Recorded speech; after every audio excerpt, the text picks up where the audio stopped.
Salut à tous et bienvenue sur aviexpress.com, votre testeur de produits d'origine chinoise pour le test d'un smartphone un peu spécial parce que déjà son nom est très spécial, il est quasi imprononçable. C'est le LeTV Lico Lere Le 3. Un nom que vous n'aurez jamais à prononcer puisque vous ne l'achèterez jamais en boutique. Il n'est pas disponible en France et d'ailleurs, il ne cible même pas la France dans sa conception. Vous allez voir, on va en reparler un peu plus tard. Ce qui attire l'attention sur ce téléphone, c'est son tarif et ses spécifications techniques de dingue.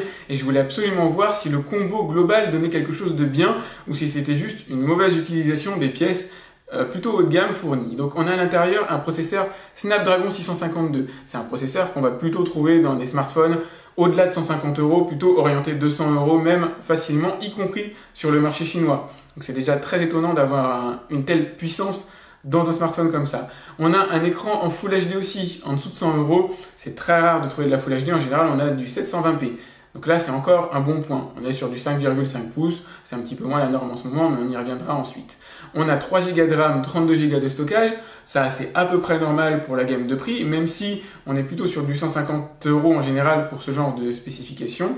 Et on a surtout la 4G française qui est prise en charge. Je vais faire des tests assez poussés à ce sujet-là. Bref, on a un smartphone qui à la base n'était pas particulièrement destiné au marché français, mais vous allez voir qu'il fonctionne très bien en France. Il a pas mal de choses à vous donner. Et c'est pour ça que ce test, je voulais absolument le faire. Restez avec moi, vous n'allez pas le regretter. Et si vous n'êtes pas abonné, vous avez une petite icône ici que vous pouvez utiliser d'ores et déjà pendant la lecture. Et ceux qui me connaissent, mettez-moi un petit like, ça serait vraiment sympa. Ça m'aide encore une fois à me développer et à grandir. Alors, vous pouvez voir immédiatement, dès la sortie de la boîte, que le smartphone ne cible pas tout de suite la France, puisque c'est assez rare. On a ici du cyrillique, c'est la Russie, son pays principal d'adoption. Mais pour autant, il fonctionne sur toutes les bandes de la 4G française. Voilà encore un autre argument fort en plus de son prix. Avant de vous le présenter, je vais m'adonner à mes petits plaisirs solitaires. Hop, retirer la pellicule de protection, donc qui contient les spécifications techniques du smartphone. Être le premier à apposer ma magnifique trace de doigt. Et de toute façon, ce téléphone-là, comme tous les autres, va absorber pas mal de traces de doigts. Il n'y a pas de miracle à ce niveau-là. Je vais virer aussi la couche de protection qu'il y a derrière. Hop, et c'est parti. Maintenant, je vais pouvoir vous le présenter plus en détail. Comme vous pouvez le voir en termes de design, on mise pas sur la toute dernière mode des smartphones avec un écran 18/9 ou plus. On a ici une dalle de 5,5 pouces en Full HD et c'est déjà assez exceptionnel. C'est un design pour moi qui date un petit peu environ de 2016. On est comme sur du Xiaomi Mi 5 que j'aimais beaucoup d'ailleurs à l'époque, qui n'a pas trop vieilli. Maintenant, c'est une imitation tout à fait passable, mais je pense pas que ce soit son principal point fort. Ici, on a une caméra à l'avant de 8 mégapixels et c'est plutôt pas mal aussi étant donné la tarification. De profil, on a une épaisseur de 8,2 mm. Ça aussi, c'est plutôt cool pour un poids d'environ 170 grammes. Donc ça reste extrêmement léger, entre guillemets, étant donné qu'il a aussi à l'intérieur une batterie de 4000 mAh. Ça fait partie de ses forces et c'est tout sauf négligeable. À l'arrière, on a un double capteur de 13 mégapixels. Ça aussi, c'est assez étonnant, encore une fois, dans cette gamme de prix. Le tout est de voir si le rendu photo est vraiment bon ou pas. On sait que 13 mégapixels, ça veut pas forcément, ça veut tout et rien dire. Il peut y avoir un mauvais traitement derrière, et moi je vais pas le lâcher puisque pour moi la photo c'est super important. Ici, on a lecteur d'empreintes digitales, idem je vais le tester, un flash. Bref, grosso modo, il y a tout ce qu'il faut pour avoir un téléphone complet, y compris la fameuse prise jack qui est bien présente ici, et une double enceinte en bas avec un rechargement USB-C. Le smartphone est donc décidément vraiment moderne, malgré effectivement une esthétique qui au premier abord paraît pas vieillotte, mais plutôt concurrente des générations Xiaomi Mi 5 ou Redmi, je dirais Note 3, quelque chose comme ça. Alors, comme vous allez pouvoir le constater, on a un écran vraiment de bonne qualité. Donc une dalle IPS de résolution Full HD, donc c'est plutôt pas mal par rapport toujours à ce tarif-là, avec de bons angles de vision. Je vous montre. Ça reste lisible quelles que soient les conditions et en plus une bonne luminosité. Alors là, on est vraiment dans la Rolls et le luxe. Donc ce que je vais faire là maintenant, c'est je vous montre par contre le petit défaut. On a ici une petite bordure de 2 mm qui encadre le smartphone. Donc c'est sûr, ça fait un peu vieillot, mais bon, c'est pas très grave non plus. C'est vraiment pour le plaisir de chipoter. Là, je vais vous montrer son interface. Donc il y a des petites différences avec ce qu'on connaît d'Android. Par exemple, les petits raccourcis qu'on avait ici, qui permettaient d'activer le Wi-Fi, le Bluetooth, eux ne sont pas stockés là. Ici, on a uniquement les notifications et l'heure. Hop. Les raccourcis sont là sur les touches capacitives que vous avez en bas.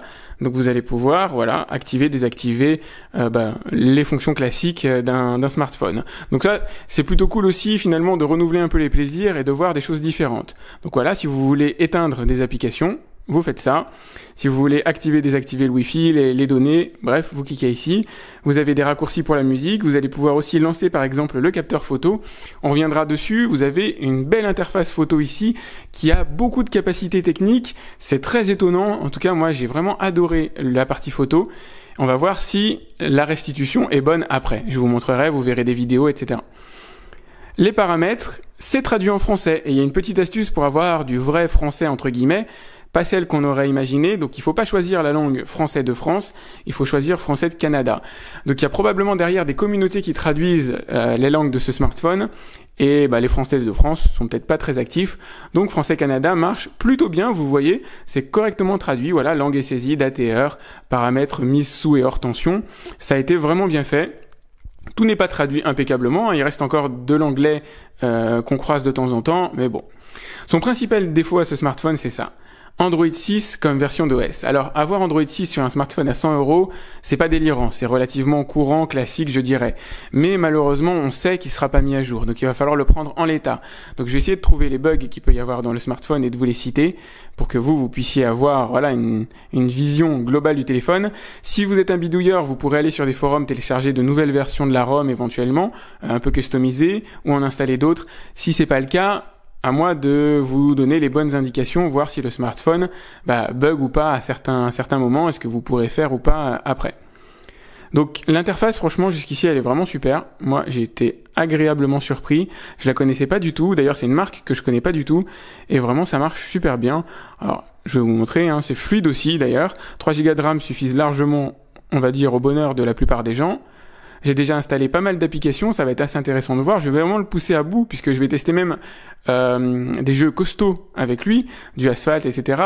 Et on va faire des benchmarks et voir un petit peu comment il s'en sort. Alors là, je viens de lancer PC Mark, un benchmark vraiment très complet qui va nous indiquer un peu plus de choses sur le score, sur les capacités techniques du smartphone, à gérer vos futures applications, à gérer des jeux vidéo.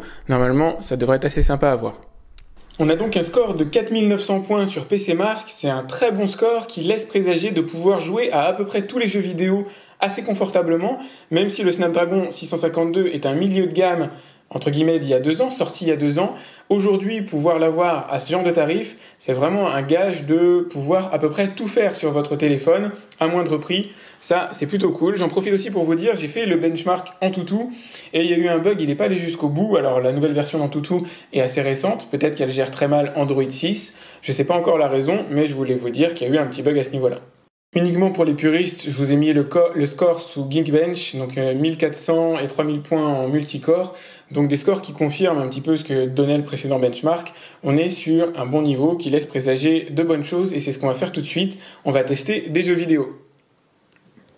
Première chose que je vais essayer de faire en live avec vous, c'est appairer ma manette Bluetooth. Donc on avait ici visiblement un certain nombre de paramétrages. On n'a pas de raccourci vers le Bluetooth, c'est un petit peu dommage, mais c'est pas grave. On va aller tout simplement dans les paramètres, Bluetooth, activé. Je vais ici démarrer ma manette.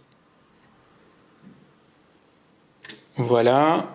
Donc normalement, il devrait la capter assez rapidement. Il est possible que ce soit celle qui soit ici. Il doit y avoir écrit Gamepad qui s'affiche. Là, voilà. Hop. Donc ça va arrêter de clignoter quand ce sera bon. C'est parfait. Il n'y a plus qu'à jouer. Et c'est parti pour un Asphalt Extreme. On va voir si ça fonctionne bien. Donc je suis évidemment avec ma manette. C'est impeccable. Il n'y a pas une seule image de sauter. On sent que le processeur est vraiment de bonne qualité. Ah, je me suis pris un mur. Bon, je suis assez loin de mon écran, c'est pour ça. Si je suis très mauvais. Super. Il n'y a pas lieu d'en voir plus. C'est vraiment impeccable. À mon avis, vous allez aimer. Alors, nous voyons sur PlayerUnknown's Battleground. Alors, j'ai réglé la manette toujours. J'ai mis sur le niveau graphique minimum, parce que c'est un jeu qui peut consommer énormément de ressources. Et là, vous voyez, il y a quelques images de sauter de temps en temps, mais ça reste globalement assez fluide, c'est étonnant. C'est plutôt cool. On va dire bonjour aux gars, hop. Pas les exciter non plus, là, je suis en maillot, enfin je suis en sous-vêtements plutôt. C'est pas mal du tout. Très sincèrement, je m'attendais pas à ce que le processeur puisse faire tourner un jeu aussi récent. Alors je vais faire un test aussi avec des graphismes un peu plus poussés, on va le mettre en mode moyen entre guillemets, médium. Ça va être assez intéressant de voir ce que ça donne. Alors là je me suis mis en mode équilibré, donc on va avoir peut-être quelques images sautées de temps en temps. Mode équilibré, donc c'est un mode qui consomme un peu plus de puissance, avec des textures un peu plus belles, mais ça reste quand même très jouable. Je suis vraiment très étonné de la puissance du smartphone. Je m'attendais à ce qu'il soit assez costaud, mais peut-être pas au point de se faire tourner ce jeu vidéo là de manière fluide. Non, vraiment c'est sympa.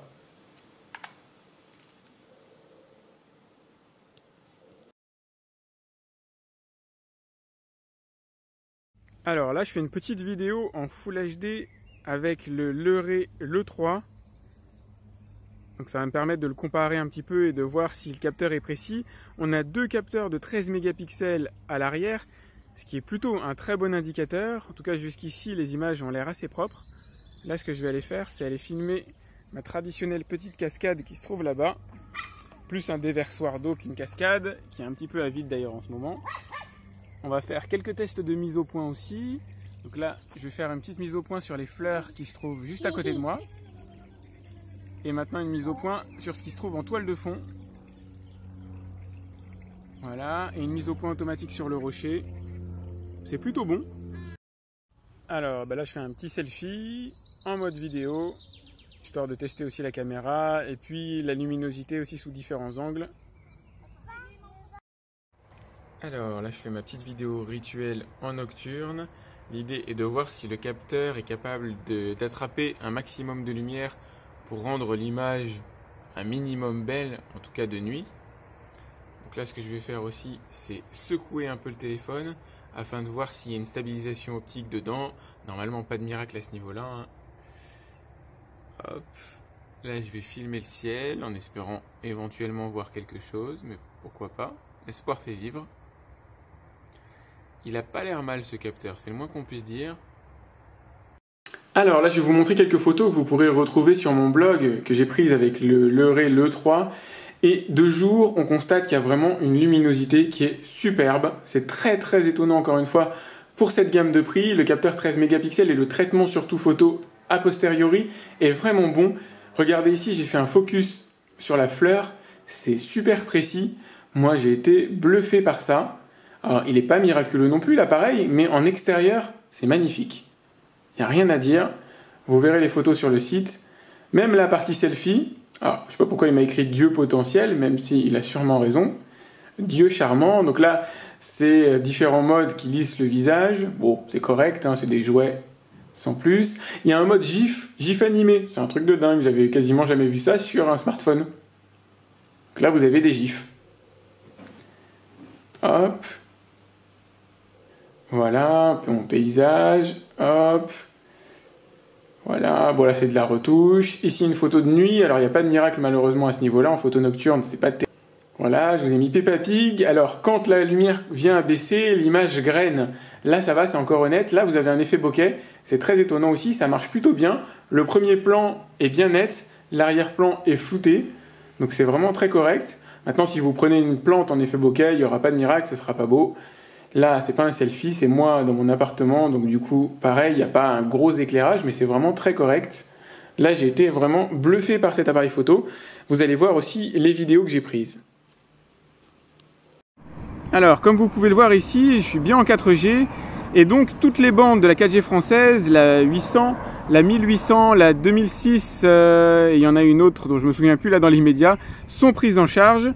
Ce qu'on va faire, c'est un petit test de téléchargement. Donc je vais essayer d'installer un jeu et on va voir à quelle vitesse ça télécharge. Ça c'est un bon indicateur de la rapidité de la bande 4G. Donc on est bien sur du 4-5 mégasecondes. Vous voyez ici le petit compteur qui défile. C'est très très bon signe.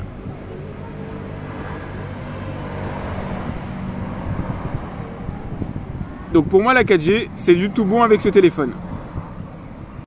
La batterie de 4000 mAh va vous permettre de tenir plus d'une journée, une journée et demie en consommation normale entre guillemets de smartphone. Si vous jouez, ça durera évidemment un peu moins longtemps, mais en utilisation classique, 1 jour et demi, tranquillement, donc votre journée, vous la passerez sans souci avec ce téléphone. Vous voyez, il est compatible Quick Charge 3, c'est aussi très étonnant d'avoir ça sur un téléphone à ce tarif-là, donc faut en profiter, il va se recharger assez rapidement, vous pourrez obtenir à peu près 50% pour la première demi-heure de charge, ce qui est très correct. Par exemple, si vous regardez une vidéo YouTube d'1 heure, vous consommerez environ 15% de batterie. Donc ça, c'est aussi plutôt cool. Ça consomme finalement assez peu. Donc c'est des processeurs, les Snapdragon, qui sont connus justement pour ça. Mais on est quand même sur une génération vieille de 2 ans et ça fait plaisir de voir qu'elle tient bien la route.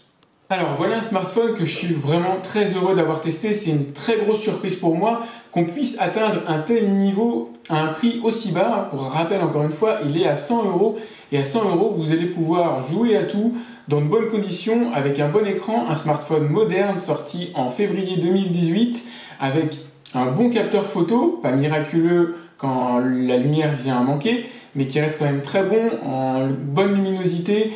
Alors il manque le stabilisateur optique, mais ça c'est quelque chose qu'on obtient sur des smartphones déjà plus haut de gamme, il faut doubler le prix. Donc c'est un petit peu dommage pour la vidéo, mais pour les photos, normalement vous ne serez pas déçus, vous obtiendrez probablement pas mieux en concurrence aujourd'hui avec les autres smartphones à 100 €. Pour moi, j'ai du mal à voir lequel peut tenir la dragée à celui-là. On a même un bon son ici au niveau des enceintes. Vraiment le téléphone est super. Il a quand même un défaut majeur à prendre en considération, il est sous Android 6. Aujourd'hui, pour rappel, on est sur Android 8 Oreo, en tout cas 8 est sorti, et il n'y a aucun espoir que l'iEco fasse la mise à jour d'Android, alors vers Android 7 ou vers Android 8, peu importe. Si ça existe un jour, ce sera fait par une communauté, donc il faudra faire la mise à jour vous-même à la main. Ça peut être contraignant ou réservé à des spécialistes. Donc du coup, le fait d'avoir Android 6 peut poser problème à long terme sur les mises à jour de certaines applications. Il y en a qui fonctionneront pas forcément bien ou pas. Normalement, vous êtes encore tranquille un moment. Le parc d'applications Android 6 est colossal. Donc il n'y a pas de panique. C'est un téléphone à 100 €, vous le garderez probablement pas à vie. Ce qui est sûr, c'est que sa conception globale est vraiment géniale. Il est en plus en aluminium, on le sent bien. Il a un petit peu d'embonpoint, mais c'est pas trop grave non plus. 177 grammes, c'est pas la mort. Le global vraiment est super. Il n'y a aucune raison de ne pas vous ruer dessus si c'est votre budget. Encore une fois, vous pouvez le comparer à des smartphones de chez Xiaomi, auquel cas il faudra le mettre un peu plus cher, notamment au Redmi 5 Plus. Mais vraiment, pour moi, il est génial. Je suis super content d'avoir découvert cette marque. Les traductions sont honorables, je reviens dessus. C'est pas super bien traduit en français, mais ça suffira très largement, croyez-moi. Si vous avez aimé mon test, surtout mettez-moi un petit pouce. Ce serait vraiment super. Indiquez-moi aussi si je dois continuer à tester des smartphones de cette marque-là, qui n'est vraiment pas encore répandue en France.